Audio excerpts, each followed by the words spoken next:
Vamos lá. Aqui começa a brincadeira. Vocês viram, né? Mal teve uma reunião e já vazou pra imprensa. Já vazou pra imprensa. As reuniões do PT não vazam, as reuniões do PSDB não vazam, do MDB não vazam, do Kassab não vazam. As reuniões do bolsonarismo vazam. É simples assim. Se a imprensa sabe os bastidores, imagina a classe política se não sabe os bastidores dos bastidores. Centrão vê nova janela para a chapa presidencial com apoio de Bolsonaro, mas sem os Bolsonaros. Ah, tempestade perfeita, eles não perdem tempo. Aí vai. Prisão de ex-presidente, confissão sobre tornozeleira e justificativa de paranoia abrem novo flanco de pressão. Partido de centro e de direita defende a opção de Tarcísio e pleiteia um vice, mas filhos são um obstáculo. Os caras, a galera gosta do Tarcísio, né? Tarcísio é bom demais mesmo. Governadores do campo da direita e os partidos de centro e direita que controlam o Congresso tentam há meses emplacar a chapa com apoio de Bolsonaro, essencial para garantir a viabilidade eleitoral empreitada.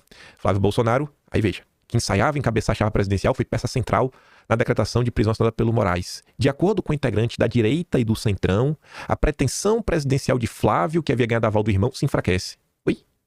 O episódio fez o senador entrar na mira de Moraes. Oi? Flávio, Eduardo e Carlos buscam... aí você vê como a matéria é bem certa. Tentam o controle sobre o espólio eleitoral do pai, né? Eles buscam ou tentam? Você vê que o cara escreveu e não releu, né? Que escreveu. A movimentação inclui acusações públicas nos bastidores contra a da direita. Aí eu falo pra vocês, gente, vem cá. Vocês acham que essa história do Jair, se fosse bem contada, enfraquece o Jair ou fortalece o Jair? Vocês percebem? Isso aqui no final do dia é só mais uma matéria plantada. Mais uma, todos os dias. Isso é uma matéria plantada. Isso é uma matéria plantada. É você aproveitar uma situação, você dar a narrativa que você quer para você tentar influenciar na questão política da coisa. Porque qualquer pessoa em sã consciência consegue entender que existe liberdade de manifestação do país. É muito mais fácil você explicar que foi criminalizada a liberdade de expressão e mais, a liberdade de culto, porque era uma vigília. Então imagine num país que majoritariamente é cristão, das mais diferentes vertentes, católico, evangélico, espírita, você chega num país desse e fala, olha, estão tentando criminalizar o seu direito de fazer uma oração. Porque foi isso que aconteceu com o Bolsonaro. Você acha que qual história tem mais impacto e fortalece mais? Então, quando o Centrão vem com essa história que enfraquece o Flávio, isso aqui é mentira. É mentira. Isso daqui eles estão repetindo. É o mesmo repeteco do que eles fizeram em relação a Eduardo Bolsonaro. Trump colocou tudo na mesa. Falou aqui, ó, é de vocês. Agora é só vocês pegarem todo esse alvoroço, porque eu acho que grande parte das pessoas entendem que um país precisa manter relações comerciais com outros países, né, que o dólar ainda é uma moeda importante. Aí vocês pegam tudo isso e vocês mostram bem as violações. O brasileiro não concorda com essas arbitrariedades, né, com o que foi com a Débora do Batom. Não tô falando do petista, o petista é maluco. Então vocês poderiam pegar tudo isso daí e mostrar, olha gente, mais do que nunca a gente tem que trabalhar pela anistia. Porque se não bastasse os problemas internos do país, que está cada vez mais sustentável, até mesmo os Estados Unidos, rapaz. Um exemplo aí de democracia tá falando isso da gente. Mas o que é que foi feito? O Centrão, com apoio do PT, trabalhou para dizer, ai, porque o Eduardo está contra o país. Levaram a narrativa para o lado mais difícil de todos, que é o lado da mentira e da omissão. Isso é o Centrão. Essas são as pessoas que trabalham pelo Tarcísio. O cuidado do Centrão na negociação tem como razão de ser a avaliação consensual no grupo de que o rompimento com Bolsonaro, uma viagem solo sem o seu apoio, teria enorme chance de fracassar nas urnas. Tem que descolar do Bozo sem perder o apoio dos apoiadores do Bozo. Tem que aplicar um Deltan Dallagnol. Por isso, publicamente, os principais integrantes do grupo criticaram a decisão de Moraes e prestaram solidariedade ao presidente. Aí nos bastidores, há promessas direcionadas à família, de que, sem empecilhos graves ao projeto, se vocês não atrapalharem o Centrão, seria mais fácil tentar diminuir as penas no Congresso, articular um cenário. Olha, a gente pode até tentar trabalhar para você ficar preso em casa. Olha como somos bonzinhos. E se a gente ganhar, rapaz, quem sabe é uma anistia, né? Ninguém quer trabalhar pela anistia agora, mas se ganhar, aí a gente pode pensar. Aí vem André Sadi contar, né? Reforçar o plano.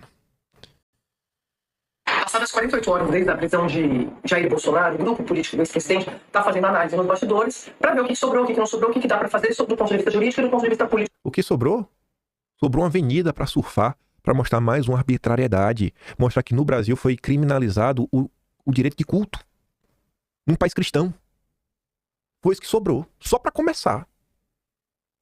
Eleitoral. Do ponto de vista jurídico, é aquela história, eles vão insistir na prisão domiciliar, isso pode ser renovado de tempos em tempos, apesar de eles acharem de fato que isso está cada vez mais distante, a não ser que tenha a comprovação por uma junta médica que ele não pode ficar na polícia. Esse é o primeiro ponto. O segundo ponto é de que tem um clima um pouco de estão todos desolados com essa prisão do ex-presidente, pelas mãos do ex-presidente, porque eles já estavam esperando essa prisão. Não foi pelas mãos de Bolsonaro, não foi.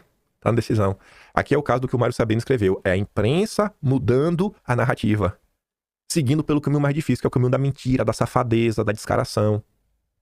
Nessa semana, porque a condenação na trama golpista já estava dada, os recursos estavam sendo rejeitados e eles estavam preparando o discurso político. Quando o Bolsonaro antecipa essa prisão violando a tornozeleira, tem um entendimento de que ele entregou esse discurso para a oposição, ele abriu mão, na verdade, desse discurso para a oposição e também entregou ao presidente Flávio Supremo, que eles vinham acusando de perseguição, de que olha só o que eles estão fazendo com o grande líder, quando o ex-presidente comete essa violação. Então, eles estão um pouco, passado ali o choque inicial, estão procurando outro tipo de discurso, outro tipo de estratégia política para colar junto aos seus aliados. Esses aliados, inclusive, acham que quanto mais próximo a família Bolsonaro fica da polícia, mais distante ela fica do tabuleiro político eleitoral. Aliados, viu? É o Ciro Nogueira, Kassab. Explica. Bolsonaro já está inelegível, como a gente sabe, mas ele quer continuar influenciando no tabuleiro eleitoral. Então, ele fora, ele gostaria de botar alguém dele na chapa. Aliados ali mais pragmáticos dizem que se isso acontecer não tem chance de disputar a eleição, porque carrega também a rejeição. Então qual que é o cenário hoje? Bolsonaro, distante, Eduardo lá fora, Flávio Bolsonaro, eles queriam emplacar, vinham falando, agora tem que explicar essa vigília. Sobra Michele Bolsonaro como nome potencialmente forte, se eles quiserem emplacar alguém com o sobrenome Bolsonaro. Como eu sempre disse para vocês, o Centrão não quer. A turma ali mais pragmática que defende o Tarcísio de Freitas acha que tem que ser uma chapa Tarcísio e com o nome do centro, da direita, mas tem uma família Bolsonaro. Eles querem os votos do Bolsonaro, mas eles não querem carregar a rejeição da família Bolsonaro. O Flávio vai ter que explicar a vigília. Olha, gente, eu convoquei uma vigília a 500 metros aqui do condomínio e parece que a liberdade de culto foi criminalizada nesse país. Então você que é cristão, você aí, padre, pastor, você acha isso certo? Eu acho que é fácil de explicar, viu? Eu acho que essa explicação, inclusive, fortalece, né? Fala, nossa, olha, o Flávio não é um cara religioso. Eu prefiro políticos, né? Que assumem o seu lado, mostram, né? Olha, Jesus Cristo faz parte da minha vida, né? Pra mim, ganha pontos comigo, né? Não ser com petistas. Aí vem, né? Tudo que está acontecendo com o Bolsonaro é de responsabilidade única e exclusivamente de Bolsonaro. Não tem Centrão para culpar dessa vez. Não?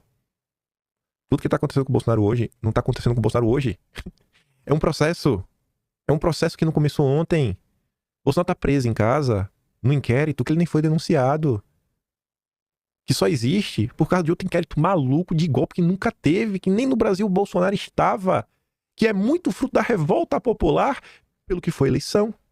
Pelos inquéritos intermináveis que começaram desde 2019. Então, assim, cara, é incrível a dissonância cognitiva da imprensa. Só que não para aí.